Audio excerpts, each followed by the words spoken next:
I'm your host, Annie Bowles, and this is News du Jour.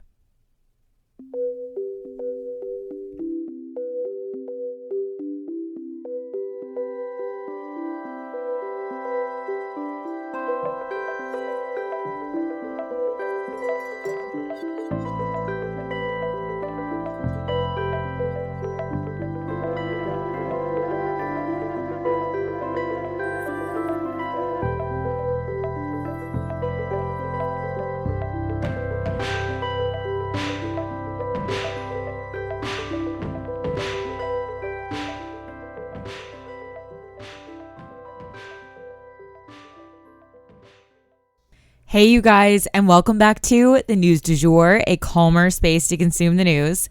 So today we have one mini story for you guys, one shorter story, and then my game plan is to spend the vast majority of this episode exploring a topic more deeply because there's a really complicated story that has been kind of at the top of the news lately, and I've been seeing it everywhere. However, I knew it was going to take a lot of backstory to explain to you guys. So today we're going to take that time and dive into that backstory so that you guys can understand the story that is unfolding and I think really interesting. Let's jump in. So for our mini story, free COVID tests for all. With the oncoming COVID season, yes, I am still getting used to saying that, we will all be receiving the benefit of free COVID tests in the mail through the good old U.S. Postal Service. Now, you are going to have to order these tests on covidtests.gov. That's covidtests, plural.gov. But starting Monday, you can order 4 free tests for your household in order to help keep the spread down as things move more inside and our immune systems take a hit from the colder temperatures. And then I wanted to touch on Kim Kardashian opening the American Horror Story trailer, which is her acting debut in a formal way, at least. So American Horror Story is launching spooky season with their 12th season, and they have put out a trailer that included the reality TV turned actress now, Kim Kardashian. She is playing a part she knows all too well, you guys, a manager. Her mom, Kris Jenner, may be one of the world's most famous managers. And Kim eats, sleeps, and breathes LA.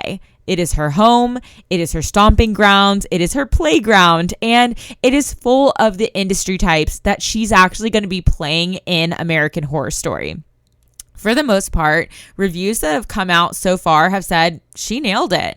I mean, she does know this role. So this will be the first time we see Kim stepping into a more legitimate space for a celebrity, acting and stepping away from the lurking shadow of reality TV. Will it gain her some legitimacy in the eyes of the world? We'll have to wait and see. And next step for today, this is the story that's going to take up the bulk of this episode, but I wanted to talk about the really tense situation between Canada and India. Let's dive in. So in order to understand what is happening today with this geopolitical wrestling match, you have to go back. I mean, way back to colonial rule in India. So back in the day, India was ruled by the British, right? As were many places in the world. Well, when the Brits were finally kicked out, there was what I like to call on this podcast a power vacuum. If you're unfamiliar with this term, what does that mean? Well, when there's no one in charge, then anyone could really be in charge, and the power vacuum is going to suck up a lot of people and they begin clamoring for that power, and infighting is naturally going to break out. That is the natural result. And we see this pretty much whenever and wherever colonial rule comes to an end. These people have been oppressed for so long, and everyone wants a piece of that newfound power once the oppressor is removed from the situation. And long-term grudge holding and infighting is almost always the result of this. And yes, that is what we are still seeing today all over the world, whether it's in Africa with sort of different, racial sex fighting, or here in India where the fighting is mostly religious based. So in India specifically, if you guys remember, maybe you've never studied this. I studied India really in depth in college and visited India for over a month. So I feel like I have a good sense of the history. But in case you don't know, there was a very bloody struggle between the Muslim minority and the Hindu majority. So there are a number of different religions in India, even Christianity and Judaism and tons of other religions. But the two biggest groups are Muslim and Hindu. But we're going to talk about a third religion here in a bit. This is why this is all so complicated. If you want like a place to dive in, I really recommend the movie Gandhi. I mean, it's obviously cheesy. It's very Hollywood. However, it will give you like a lay of the land of this backstory. But this fighting was only really resolved by the division into two countries, India and Pakistan. So Muslims literally walked out of India and Hindus literally walked out of Pakistan, like two lines next to each other going opposite directions, joining their respective religious kin in the other territory. It was super dramatic. It was super tense. This is all while Gandhi was in charge. And while he was hoping that everyone could just get along, that was not possible. He did even more than a normal leader would do to try to quell this fighting. He did hunger strikes where he would literally starve himself until these people stopped fighting, because everyone had so much respect for Gandhi. They didn't want to see him die and pass away, but he literally starved himself to the brink of death to get everyone to stop. So we've heard a lot about that conflict in India. But there is another religious conflict in India that is just lesser known. And that is between even a smaller minority, the Sikhs, and the Hindus.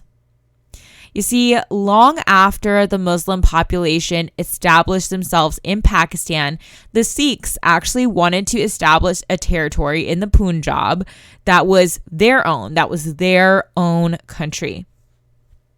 But those in the government in India were super against this. They didn't want to split their country up further.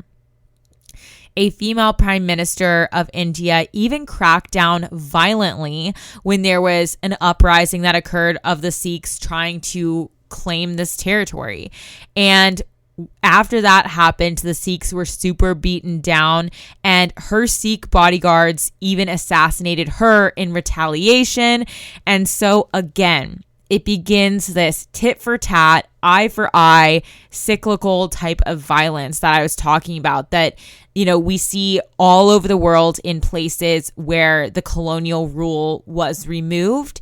We see this infighting between the different smaller sects in a country because a lot of times, as we've discussed on this podcast, a lot of times colonial rulers would come in and draw borders very arbitrarily without any respect for the groups that already existed, that they were lumping together, who frankly didn't really get along. And so this, again, when you remove that oppressor, it just creates utter chaos because of the power vacuum. So this cycle of violence, the uprising, and then her squashing the uprising, and then her getting assassinated, it's kind of like, Romeo and Juliet with the two sides. They're both holding grudges forever, even though you can barely even remember where it all started. And now that violence that has been going on for generations has spilled outside of India's borders. You see, following that Sikh rebellion that was squashed so violently, Sikhs began leaving India altogether. They're like, we're over this. If we can't have our own country, we're going to go settle somewhere else and build our own communities elsewhere. So there's a big community in New York, but an even bigger community of Sikhs in Canada. And you see, this particular man was doing a bunch of different activities to try and drum up and basically revive interest in a Sikh country in Punjab. And he was doing so from his home in Canada. He was doing things like holding votes on this subject. So it definitely was a little antagonistic, but at the same time, he doesn't really have the power to do anything from India.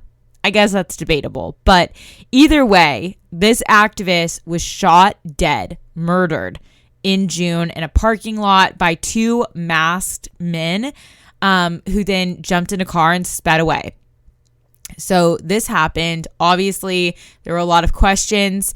And Justin Trudeau, Canada's prime minister, has now just come out in Parliament accusing Indian mercenaries of this killing on behalf of the country of India. And as you can imagine, this has not gone over well. So Canada has officially stopped any diplomatic talks with India. India has now stopped allowing visas for Canadians, etc. This is spiraling. But you'd think that with Trudeau, he is someone who basically has no skin in this game. Like, this is not his country or his debate or his religion or anything.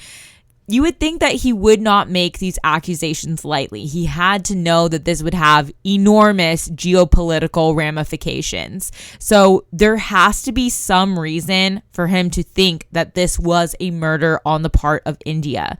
So this is a super unusual and very fascinating, very, again, deep-seated story. So I hope this lays the groundwork for you guys, because I think that this is something we're going to be talking about on into the future and will continue to unfold. So I'm going to maybe flag this somehow in your feed so that if you need to refer back to it or you want to send this episode to someone to explain the backstory of this complicated mess, I hope this is a good synopsis for you guys. And that for the week is the news du jour. Today, I wanted to leave you guys with the quote: humility is a strange thing. The minute you think you've got it, you've lost it. If you enjoyed this episode, please subscribe on whatever podcast platform you use to listen. A rate and review or shout out on social media would mean the world to us and help us be able to keep creating the news du jour. But the best way to support all of our work is to become a patron at www.patreon.com/sugarfreemedia. You can also follow us on social media under sugarfreemedia.co on Instagram and just sugarfreemedia, all one word, on TikTok.